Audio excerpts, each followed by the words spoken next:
JKSB here again. Let's talk sharps, gear. This is a console tool boys axe. I think I've had this for 4 or 5 years now. Great little axe. Looks like about a 3-inch blade.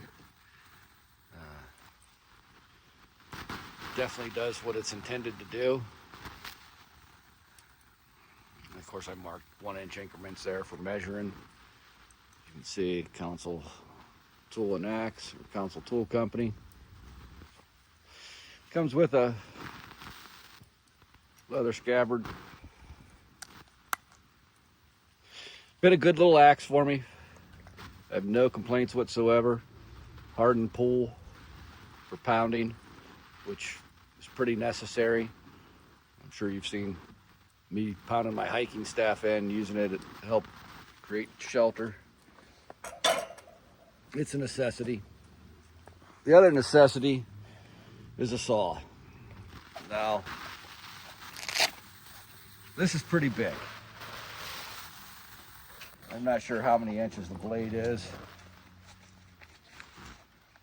I'll edit that and add that in. If I can get it on the sheath.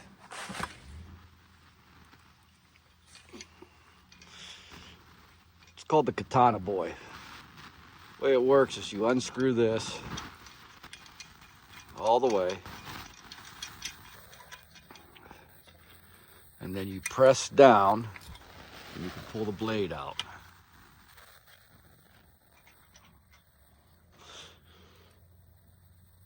Now that's every bit of a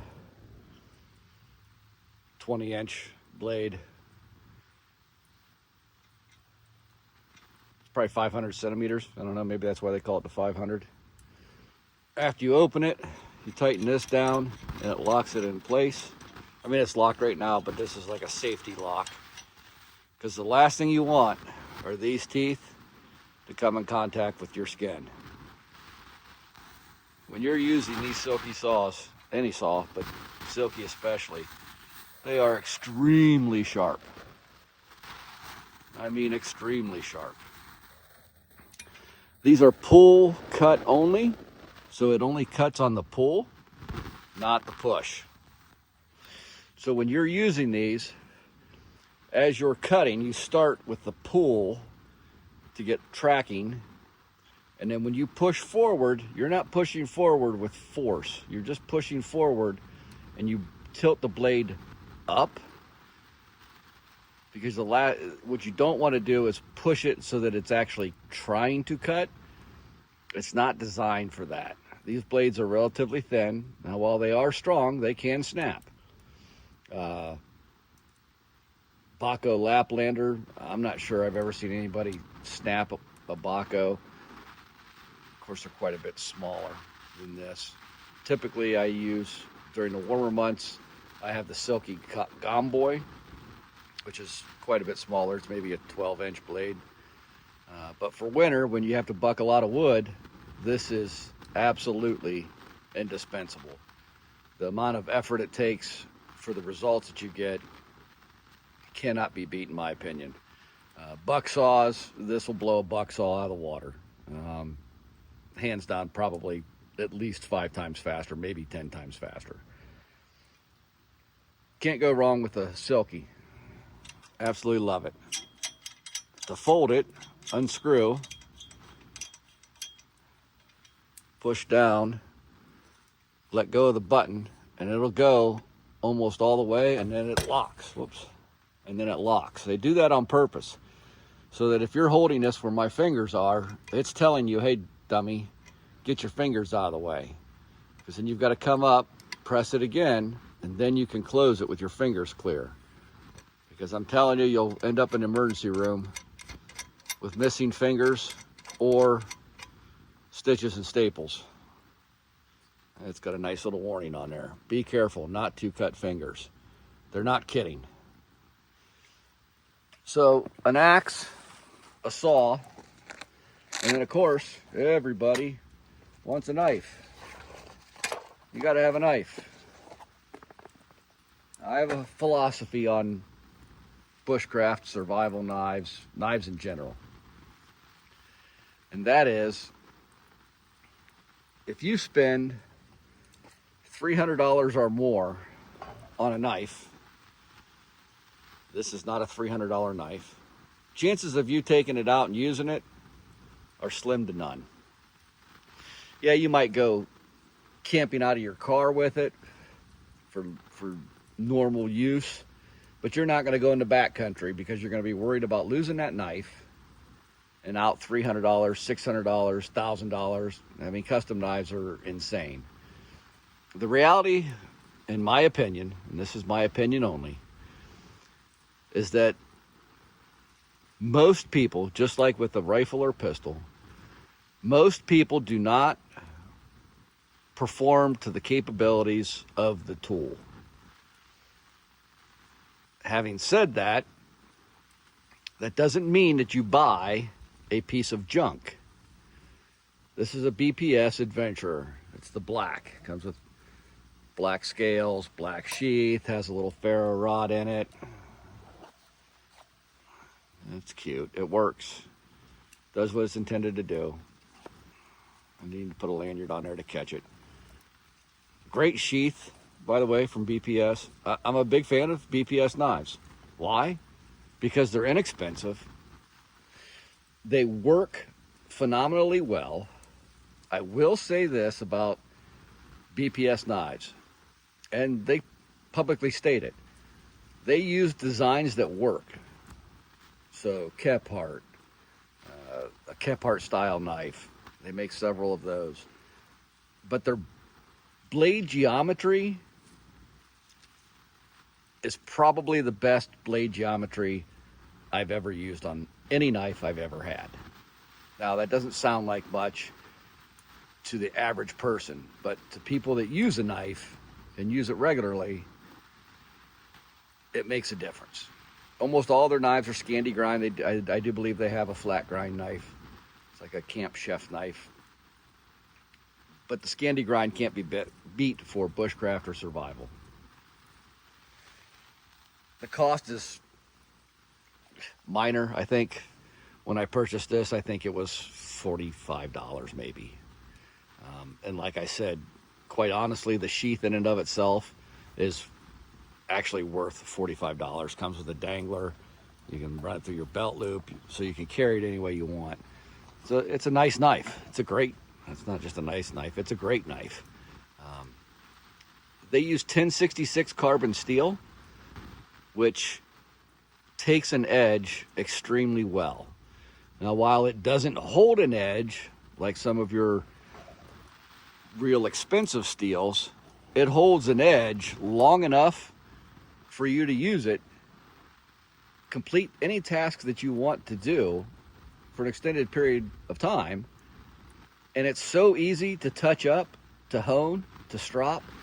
Unless you really beat that knife up, you just have to strop it again. And you can strop that, if you have to, off of your leather belt. A stropping board is preferred because it's a nice hard surface and you don't bevel that edge into basically a saber grind. You can keep it nice and flat. But you can't go wrong, and it's easy, it's quick, it's easy. This little BPS, I think this is the BS1 FTS, has been my go-to. It's a small knife. Now, almost all of theirs are full tang knives. I'm a firm believer in a full tang knife in case you have to baton. I have batoned with this. I have done everything with this. It holds an edge extremely well. It takes an edge extremely well. It's made out of 1066 carbon steel as well. Love the walnut scales. They come with a coat of, I believe, I can't remember what they use, but I always use linseed oil, boiled linseed oil on mine. Treat them once a day, every day for 7 days, once a week for a month, and then once a month every month for a year. And then after a year, you can just do it periodically. Never had any issue with them. Scales are absolutely gorgeous, and they fit. The one thing I can say about their knives is that they fit me probably one of the reasons why I like them so much, is they fit me so well. It's a basic design. There is nothing out of the ordinary. I have used this particular knife on just about every single excursion I've ever done in the last 6 years. I've never gotten a hot spot from it, and I've used it for everything from batoning, which this is a thinner blade. It's held up extremely well. Keeps an edge, takes an edge. Not sure what else you could want. I mean, they come out of the box razor sharp. Great little sheath for this one as well. It's light, don't get me wrong. On my belt right now is this, and this is the BPS BS. I believe this is the 2 FTS. And it's a little bit different shape, a little bit bigger in the palm. It holds nice. Of course, it's the Scandi grind. It's not clean because I've been using it. A thicker blade. Not the. It's got the drop point, but not noticeably so. And razor sharp. Easy to keep an edge on it. And I think the BS1 FTS is like $20 some. You can use it. I'll have that knife for the rest of my life. It'll be handed down. Somebody in my family will be using that knife 40 years from now. I hope they're skinning an elk with it. I hope they're skinning a whitetail with it, or beaver. So my point is, you don't need what some may consider top of the line gear for every single item.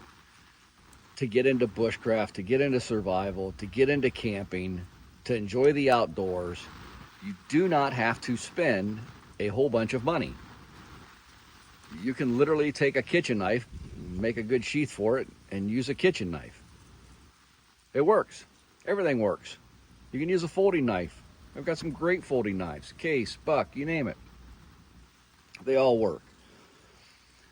But as far as sharps go in the field, you need a good axe, you need a good saw, and you need a good knife.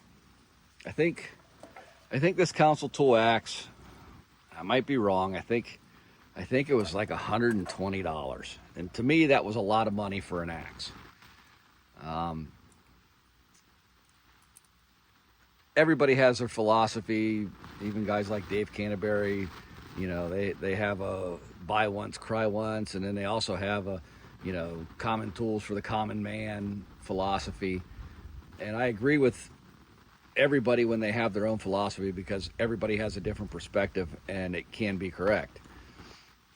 I think sometimes people get confused with a dollar amount for an item for what its intended purpose is and intended use that you're going to use it for. If you are a combat soldier, you need a specific knife for that purpose, and your life may depend on that. I would have no problem with you spending that money, good money, hard-earned money, and a lot of money for that. If you're going to come out in the woods, you don't need to spend $600 to enjoy and do the tasks that need to be done correctly, efficiently, and safely with a $600 knife that you can do with a $25 knife. That's my 2 cents. I know that is going to upset a lot of people, but it's reality. And I don't think you need to pay more than what you are going to use it for and what you need it for. I've used this knife. This knife has been through the ringer. And when I mean the ringer, it's been through every season, every task. I've never had an issue with that knife. So I find it very hard to believe that I need a $600 knife to do the same tasks that a $25 knife does. Takes an edge better than high dollar specialty steels, stainless steel and chromoly and HV this and all of that, you know, Magna Cut. And yep, those are great steels. Don't get me wrong, they're great steels. Putting an edge on them, I don't know anybody can put an edge on them quicker than you can with something like a 1066, a base level, or a 1095 steel knife. You can hone the son of a bitch and have it done in 2 minutes, razor sharp, with a good geometry. That's my 2 cents on sharps. Those are the three basic items that you need. You need a good axe, a good saw, and a good knife.